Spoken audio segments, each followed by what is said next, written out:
오늘은 엘헬로의 이스라엘이라는 제목으로 하나님 말씀을 보고자 합니다.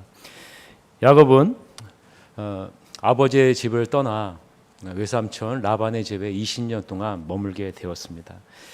이 야곱이 형의 외삼촌 라반의 집을 떠나서 이제 아버지의 집으로 향하여 가게 됐습니다.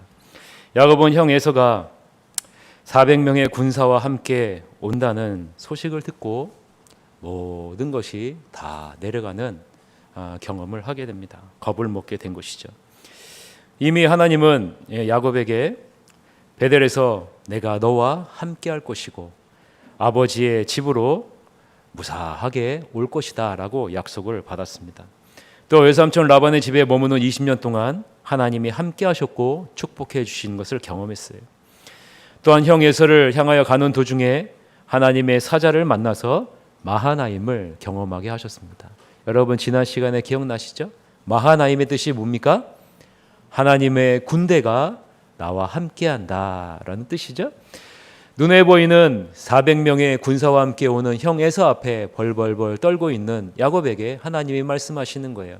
눈에 보이지 않는 하나님의 군대가 너와 함께하니 담대하게 나아가라 라는 그런 하나님의 말씀이죠. 그러나 하나님의 군대가 야곱과 함께함에도 불구하고 잘 훈련된 400명의 군사와 함께 오는 에서가 점점점 가까이 오자 그 현실 앞에 야곱은 무너지는 것을 우리는 지난 시간에 보았습니다. 그래서 야곱은 눈에 보이지 않는 하나님을 전적으로 의지하기보다는 자신의 지혜와 지식과 눈에 보이는 것으로 그 위기의 상황을 돌파하려고 노력을 합니다. 이제 야곱은 모든 가축과 종들을 보내고 마지막에는 자신의 가족도 다 보내고 홀로 야복 강가에 남아서 고뇌합니다. 어떻게 하면 이 어려움을 극복할 수 있을까라는 고뇌이죠. 이때 하나님의 사람이 야곱에게 찾아옵니다. 즉 성육신 하시기 전 성자 하나님이죠.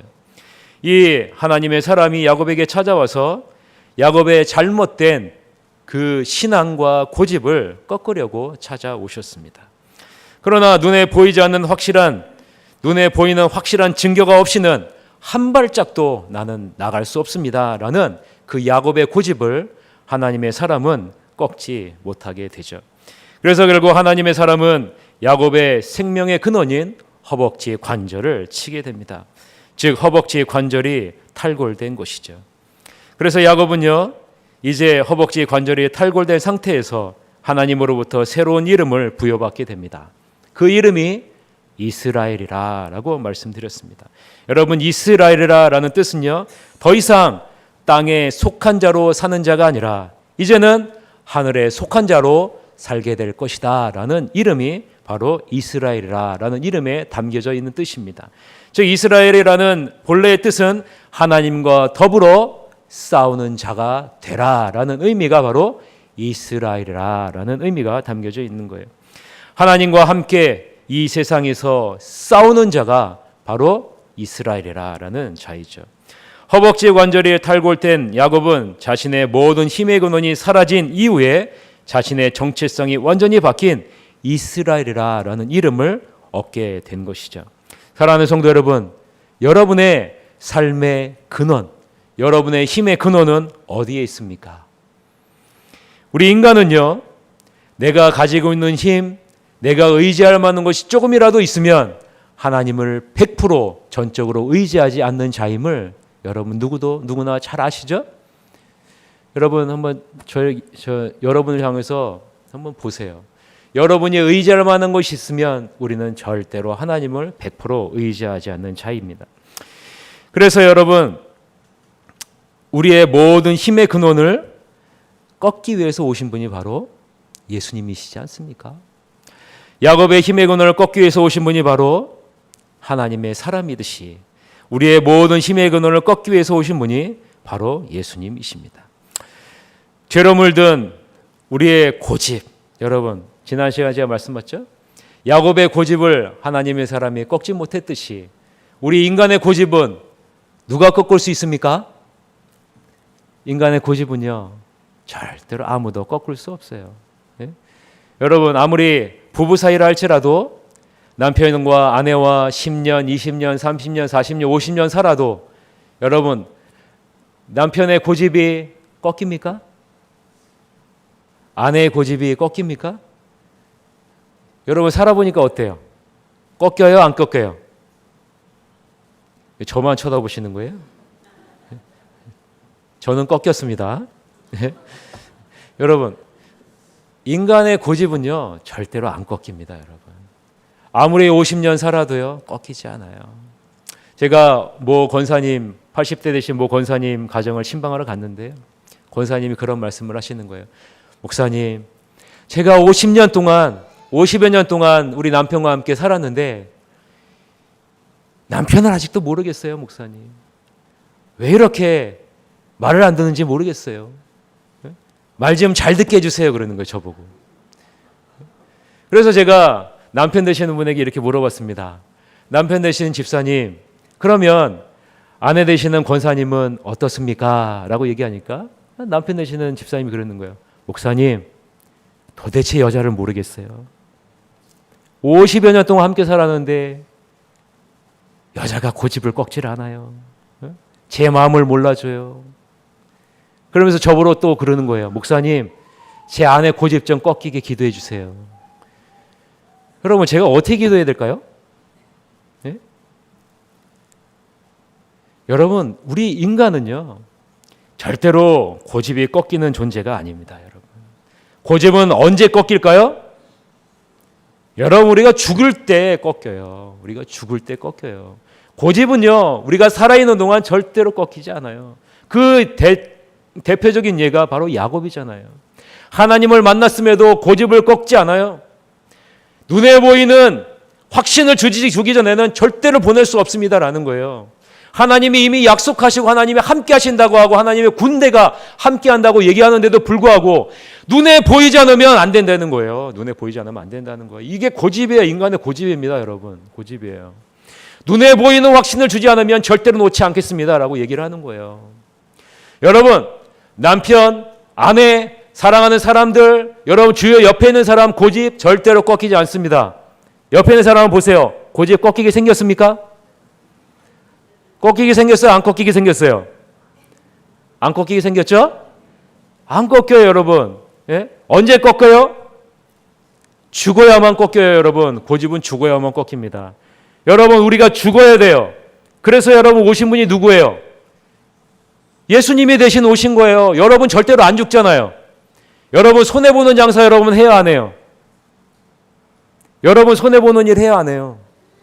이 세상은요 절대로 하지 않아요. 여러분 예수 그리스도를 만났기 때문에 그렇게 하는 거죠. 제가 예전에 우리 어머니와 함께 시장에 한번 간 적이 있습니다.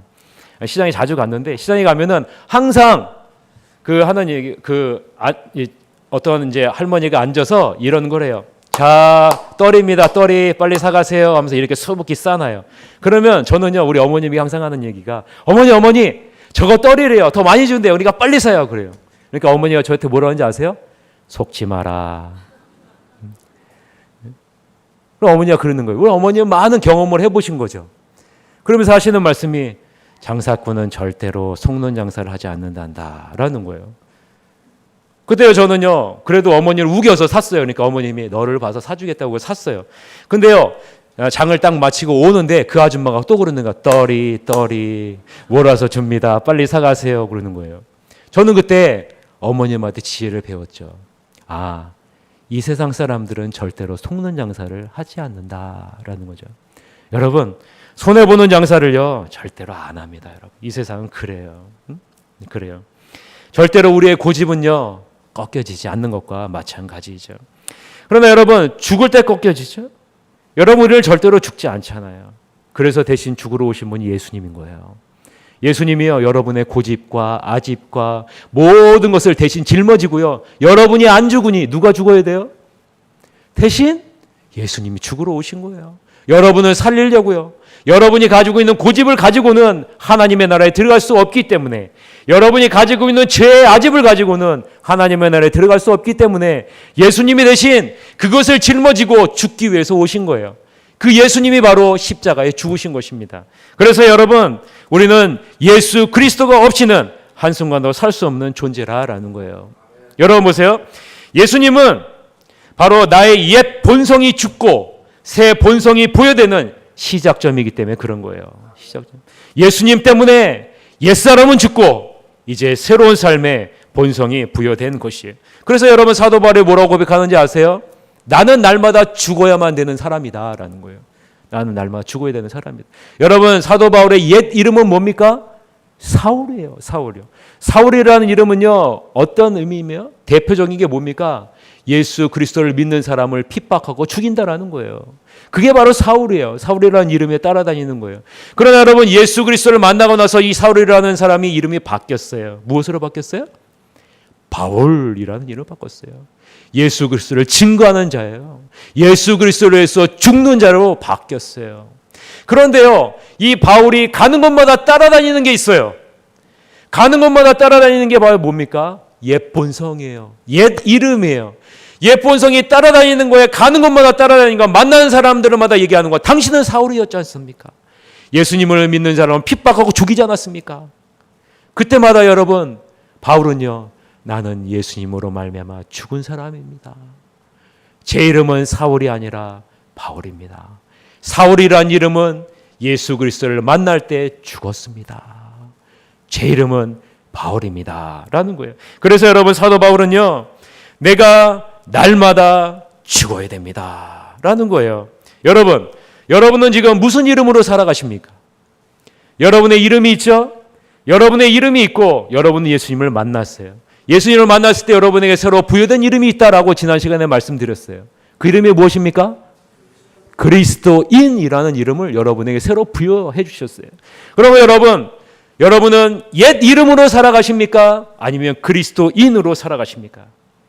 여러분, 우리는 옛 이름으로 살아가면 안 돼요. 이름으로 살아가면 안 돼요. 우리에게 새로 부여된 그리스도인이라는 이름으로 살아가야 돼요. 그리스도인이라는 것은 무슨 의미입니까? 그리스도와 함께 더불어 살아가는 사람이다라는 그런 의미예요.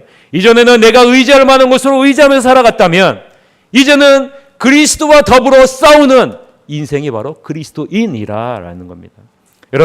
그래야 여러분 그리스도와 함께하는 삶을 살아야 그리스도의 능력을 맛볼 수 있고 그리스도가 예배하신 축복을 맛볼 수 있는 게 아니겠습니까? 여전히 옛 이름으로 살아가면서 하나님의 축복을 어떻게 받아요? 하나님의 능력을 어떻게 경험해요? 여러분, 지금 야곱이 이스라엘로 변화된 상태에서 이스라엘로 살아가는 그 야곱의 모습에서 우리는 그것을 볼 수 있는 거예요. 자, 여러분, 이 야곱은 새로운 이름을 부여받고 형 에서를 향해 나아갑니다. 새로운 이름으로 나아가는 거예요. 이제는요, 야곱이 아니라 이스라엘이에요. 이스라엘의 이름으로 이 형 에서를 향해 나아가요. 이 에서가 어떻게 바뀌었는지 오늘 보면 1절에서부터 3절에 보면 두 단어로 변화된 모습을 우리가 볼 수 있어요. 자, 오늘 보면 1절에서부터 3절 다 같이 한번 읽어봅시다. 시작. 야곱이 눈을 들어보니 에서가 400명의 장정을 거느리고 오고 있는지라. 나누어 레아와 라헬과 두 여종에게 맡기고 여종들과 그의 자식들은 앞에 두고 레아와 그의 자식들은 다음에 두고 라헬과 요셉은 뒤에 두고 자기는 그들 앞에 나가되 몸을 7번 땅에 굽히며 그의 형 에서에게 가까이 가니라. 여러분, 변화된 야곱의 모습을 볼 수 있는 첫 번째 단어는요, 눈이라는 단어예요. 눈이라는 이 히브리 아인이라는 이 단어는요, 보세요. 어떤 의미냐? 이전에 야곱의 눈은요, 무엇을 보고 있었어요? 야곱의 강가에 건너기 전에 야곱은요, 두려움과 공포에 잠긴 눈으로 형 에서와 400명의 군사를 바라보고 있었어요. 그러나 이 눈은요, 분열해서 하나님을 대면해요. 하나님을 대면하고 또한 더 나아가서 하나님으로부터 오는 복을 경험하게 됩니다. 이제는 더 이상 외부 환경에 의해서 두려움에 떠는, 외부 환경에서 마음을 빼앗기는 그 눈이 아니라 하나님을 신뢰하고 믿는 믿음과 더불어서 하나님과 함께 하신다는, 하나님 함께 하시는 확신의 눈으로 바뀌게 된 것입니다. 이스라엘 즉 하나님과 더불어 싸우는 자라는 자신의 정체성에 맞는 눈을 가지게 되었다라는 것으로 볼 수 있죠. 두 번째, 우리가 야곱의 새로워진 모습을 볼 수 있는 단어가 나아가되라는 단어예요. 3절에 보면 나아가되라는 단어가 나오죠. 자기는 그들 앞에서 나아가되. 여러분, 나아가되라는 이 히브리 아바르라는 단어는요, 지나갔다, 과감히 나아갔다라는 단어예요. 여러분, 이전의 야곱의 모습을 한번 생각해 보세요. 400명의 군대를 이끌고 오는 형 에서가 무섭고 두려워 야곱은요, 가축과 종들과 자신의 가족들을 모두 다 먼저 보내고 홀로 무서워서 떨고 있었던 존재였어요. 이런 야곱이 분이엘에서 하나님을 만나 이름이 이스라엘로 바뀐 이후에는요, 당당하게 형 에서를 향해 나아가는 그런 모습으로 바뀌어지게 돼요. 나아가라, 나아가되라는 이 단어는요, 야곱이 가족들의 제일 뒤에 있다가 가족들을 지나서 형 에서로 나아갔다라는 그러한 단어의 의미입니다. 여러분, 전에는 야곱은 어떤 모습이었어요? 제일 뒤에서 숨는 인생이었다면 이제는 당당하게 모든 가족을 지나서 형 에서를 맞으러 가장 앞장서서 나가는 야곱으로 바뀌게 되었다라는 거예요. 이것이 바로 이스라엘로 바뀌어진 야곱의 모습이다라는 거예요.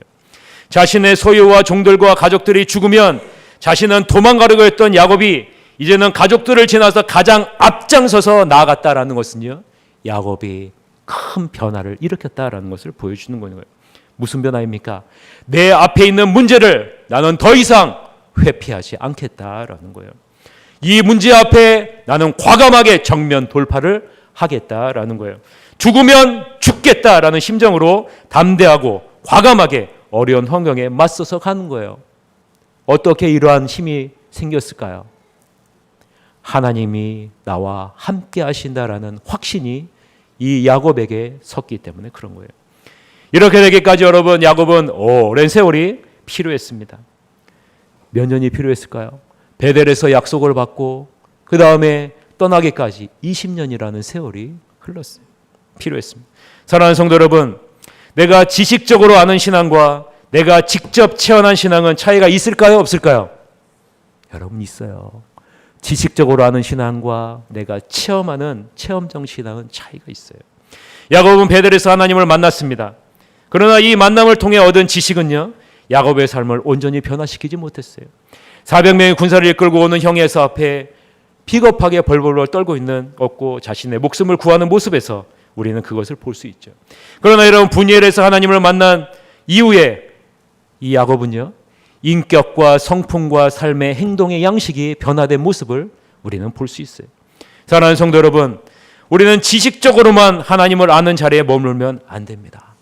하나님을 체험적으로 만나야 됩니다. 그래야 여러분, 우리의 인격이 변화되어지는 거예요. 이런 만남을 여러분 사모하셔야 돼요. 여러분, 이런 만남은 가만히 있으면 이런 만남이 저절로 옵니까? 아니에요. 여러분, 저절로 오지 않습니다.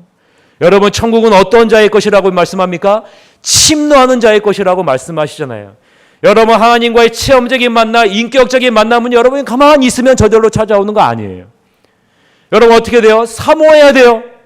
하나님, 저를 만나주세요. 하나님을 만나기를 원합니다. 제 인격과 하나님의 인격이 함께 만나기를 원합니다. 제 삶의 양식이, 행동 양식이 변화되어지기를 소망합니다.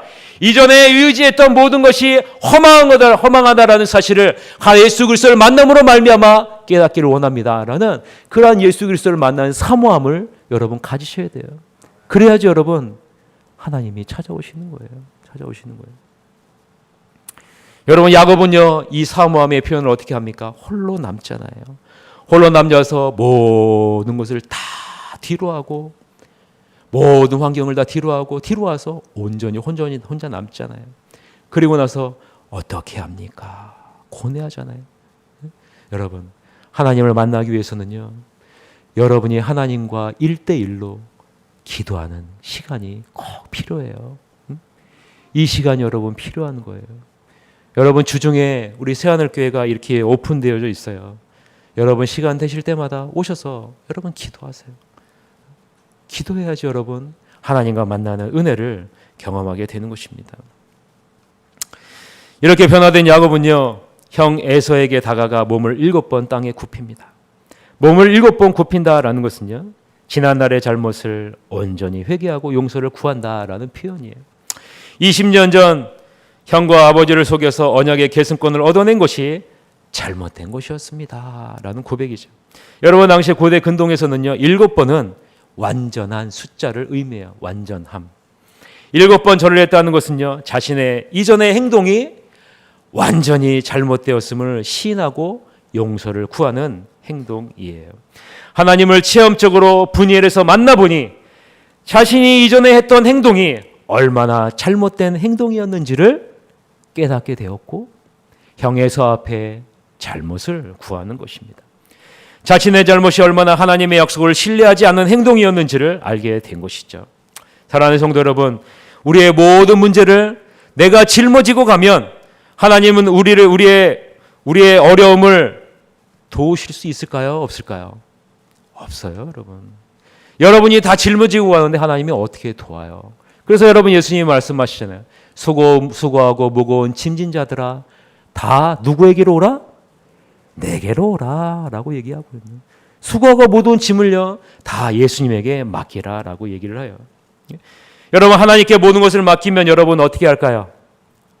하나님이 앞장서셔서 여러분의 모든 문제를 담당하시겠다라고 말씀하시는 거예요. 내가 의지하는 모든 것을 내려놓을 때, 나의 힘으로는 아무것도 할 수 없음을 깨달을 때 우리는 비로소 하나님이 일하심을 경험하게 될 수 있다라는 것입니다.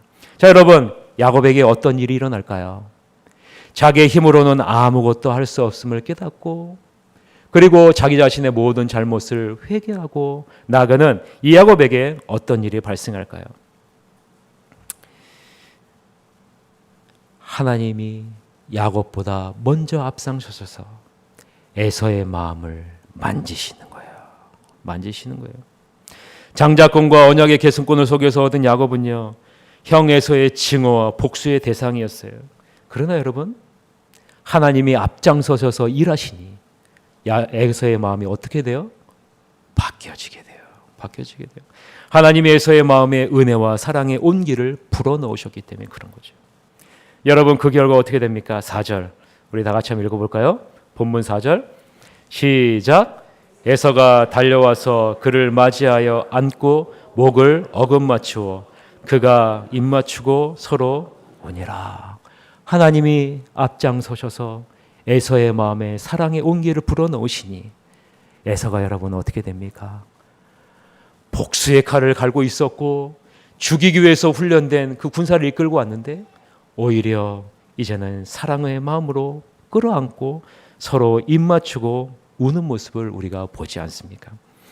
여러분, 아무런 희망이 보이지 않던 큰 산과 같은 존재였던 형 에서와 이 큰 문제가, 큰 산이 어떻게 돼요? 한순간 해결되는 것을 우리는 볼 수가 있죠. 여러분, 우리가 하나님을 제대로 만나고 그 하나님을 제대로 의지하면 우리 앞에 있는 모든 문제를 하나님이 앞장서셔서 해결해 주실 줄 믿습니다. 여러분이 본문에서 보여주는 거예요. 본문에서 보여줘. 하나님을 제대로 만나고 하나님을 전적으로 의지하면 하나님이 여러분 앞에 앞장서셔서 여러분의 산적한 문제들을 어루만지시겠다라고 말씀하고 있는 거예요. 여러분, 풀리지 않을 것 같았던 문제들, 아무런 희망이 보이지 않던 절망적인 상황을 하나님이 단번에 해결해 주실 수 있습니다. 이 하나님을 여러분 믿으십니까? 여러분이 짊어지고 가면 안 돼요. 짊어지고 가면 안 돼요. 야곱은요 그것을 짊어지고 가려고 했어요. 그러나 여러분, 하나님이 오셔서 분이엘에서요 너가 짊어지면 너는 죽을 수밖에 없다라는 것을 보여주는 거예요. 보여주는 거예요.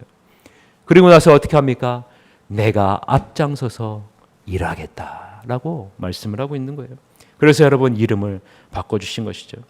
하나님이 우리에게 주신 정체성을 온전히 회복하면 하나님은 우리 앞에 먼저 앞장서셔서 모든 길을 닦아주신다라는 거예요. 그러므로 우리는 가장 먼저 그리스도인이라는 정체성을 회복해야 됩니다. 그리스도와 함께 이 세상과 싸우는 삶을 살아내야 된다라는 것입니다. 그리스도와 함께 하지 않으면 우리는 주어진 환경에 이끌려가는 인생으로 살 수밖에 없기 때문에 그렇죠. 야곱은 이제 고대 근동 사회에서 화해의 증표로 사용되고 있는 것과 같이 예물을 에서에게 줌으로 형 에서와의 관계가 적대적인 관계에서 화해적인 관계로 전환되었음에 마침표를 찍습니다. 그것이 우리의 본문 나오는 8절에서부터 11절 말씀입니다. 우리 다 같이 한번 8절에서부터 11절 읽어보겠습니다. 시작. 에서가 또 이르되 내가 만난 바 이 모든 때는 무슨 까닭이냐. 야곱이 이르되 내 주께 은혜를 입으려 함이니이다. 에서가 이르되 내 동생 내 소유는 내게 두라. 야곱이 이르되 그렇지 아니하니이다. 내가 형님의 눈앞에서 은혜를 입었사오면 청하건대 내 손에서 이 예물을 받으소서. 내가 형님의 얼굴을 배운즉 하나님의 얼굴을 본 것 같사오며 형님도 나를 기뻐하심이니이다. 하나님이 내게 은혜를 베푸셨고 내 소유도 족하오니 청하건대 내가 형님께 드리는 예물을 받으소서 하고 그에게 강권함에 받으니라. 여러분, 이 말씀에서 우리는 야곱이 에서에게 하는 말에 주목할 필요가 있어요. 10절에 보면은 이런 말씀이 나오죠. 내가 형님의 얼굴을 배운즉 하나님의 얼굴을 본 것과 같사오며 형님도 나를 기뻐하심이니이다 라는 부분이에요. 여러분, 언뜻 보면 야곱이 지금 형 에서에게 무엇을 하는 것처럼 보입니까? 아부를 하는 것처럼 보여요. 아부를 하는 것처럼 보여요. 그러나 원문의 의미를 보면요, 아부를 하는 것이 아니에요. 아부를 하는 것이 아니라 야곱은 이 형에게 이렇게 얘기를 하고 있는 거예요. 제가 형의 얼굴을 보았는데 형의 얼굴을 보니 형의 얼굴을 통해서 하나님이 베푸신 은혜의 빛을 발견하게 되었습니다 라는 의미가 바로 이 야곱이 한 말의 온전한 의미예요. 아부를 하는 것이 아니라 형 에서의 얼굴에서 누구를 보았어요? 하나님의 일하심을 보았다라는 거예요. 하나님의 일하심을 보았다는 거예요. 형 에서의 얼굴에서 하나님의 일하심, 에서의 마음을 변화시킨 그 하나님을 내가 보았습니다라는 그런 고백을 지금 야곱이 하고 있는 것입니다.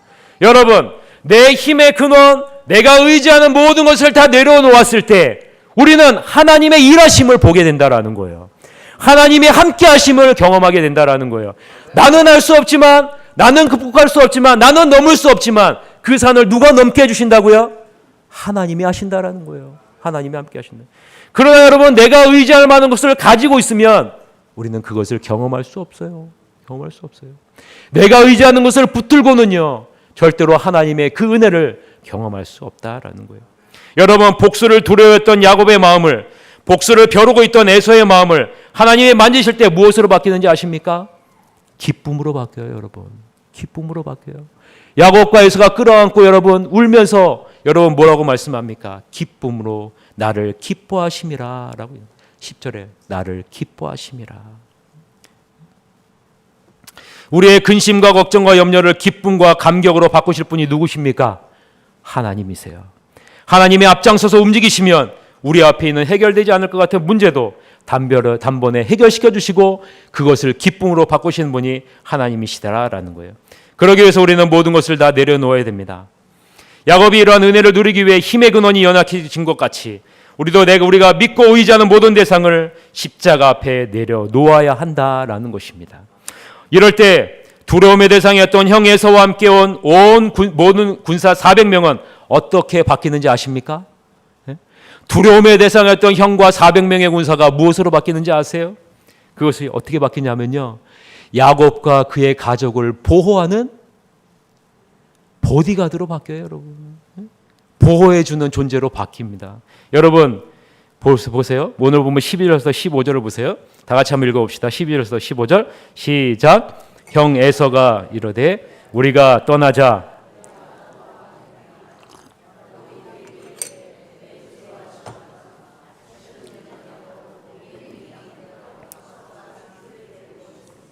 하루만 지나치게 몰면 모든 때가 죽으리니 청하건대 내 주는 종보다 앞서가소서. 나는 앞에 가는 가축과 자식들의 걸음대로 천천히 인도하여 세일로 가서 내 주께 나아가리다. 에서가 이르되 내 종 몇 사람을 내게 머물게 하리라. 야곱이 이르되 어찌하여 그리하리이까. 나로 내 주께 은혜를 얻게 하소서. 아멘. 여러분, 형 에서가 어떻게 제안해요? 우리가 너희와 동행하겠다, 보호해 주겠다라는 거죠. 여러분, 복수의 대상이, 두려움의 대상이었던 형 에서와 400명의 군사가 어떻게 해요? 이제 보호해 주는 대상으로 바뀌어지게 되는 거예요.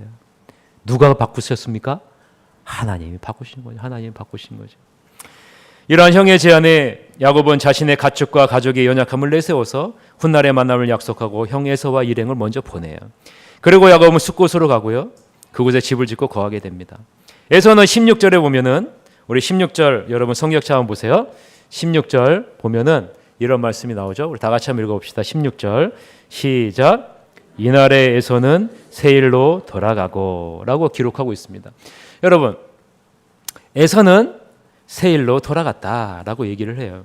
여러분, 세일이라는 지역은 호리 족속이라는 원주민이 살았던 지역이에요. 무성한 산악 지역이에요. 사냥하기에 참 좋은 곳이죠. 여러분, 사냥은 누가 좋아해요? 에서가 좋아하죠. 그래서 에서와 그의 자손들이요, 원주민을 몰아내고 그것을 점령하고 그곳에 정착해서 살았어요. 사랑하는 성도 여러분, 우리가 정착해서 살아야 할 곳은 어딜까요? 우리가 정착해서 살아야 할 곳은요, 약속의 땅이에요. 하나님이 약속하신 곳이에요. 이스라엘 백성에게 약속하신 곳은 어디예요? 세일이 아니에요, 여러분. 세일이 아니에요. 가나안이에요. 네, 가나안이에요. 우리는 나그네 인생을 살고 있음을 잊지 마시길 바랍니다. 에서는 하나님의 약속을 따라 약속의 땅 가나안 땅에 거주하지 않고 자신의 눈에 보기에 좋은 땅, 세일 땅에 정착하고 살고 있음을 우리는 눈여겨보셔야 되는 거예요. 물론 이 땅에서는요, 자신이 하고 싶은 것을 잘할 수 있고 성공적인 인생을 살 수 있고 화려한 삶을 살 수 있어요. 그러나 여러분, 에서는요, 하나님의 구속사적인 현장에서 사라지게 돼요. 더 이상 나타나지 않아요. 언제 여러분 나타나는지 아십니까? 딱 한 번 나타나요. 그 이후에 아버지 이삭이 죽었을 때 장례식을 치를 때 야곱과 에서가 만나는 장면으로 딱 한 번 등장하고요. 그다음 이후로는요, 에서가요 이름이 없어요. 어디서 없어요. 족보에서 족장 이름으로 한 번 등장하는 것 이외에는 하나님의 구속사적인 역사에서는요, 그 흔적을 찾을 수가 없게 되는 것입니다. 여러분, 우리가 어디에 마음을 두고 사느냐에 따라서 우리는 하나님의 구원의 역사의 한 부분을 장식할 수도 있고 하나님의 구원의 역사의 현장에서 완전히 사라질 수도 있음을 여러분 기억하시길 바랍니다. 여러분의 마음을 어디에 두고 사시기를 원하십니까? 이런 관점에서 보면 야곱에게도 지금 문제가 발생한 것을 우리 17절에서 볼 수가 있습니다. 17절 다 같이 한번 읽어봅시다. 17절 시작. 야곱은 숫곳에 이르러 자기를 위하여 집을 짓고 그의 가축을 위하여 우릿간을 지었으므로 그 땅 이름을 숫곳이라 부르더라. 여러분, 무엇이 문제인지 혹시 보이세요? 야곱에게 어떤 문제인지 보이세요? 지금 야곱은 지금 어디를 향해 가고 있는 중이에요? 아버지 이삭이 있는 가나안 땅 세겜으로 향하는 길이에요. 지금요, 길인데 지금 어디에 머물러 있는 거예요? 숫곳이라는 곳에 머물러 있는 거예요. 숫곳이라 머물러 있는. 그것도 여러분, 누구를 위하여 집을 짓습니까? 예? 자기를 위하여 집을 짓고요, 가축을 위하여 집을 지어요. 빠진 게 하나가 있죠. 뭐가 빠졌어요?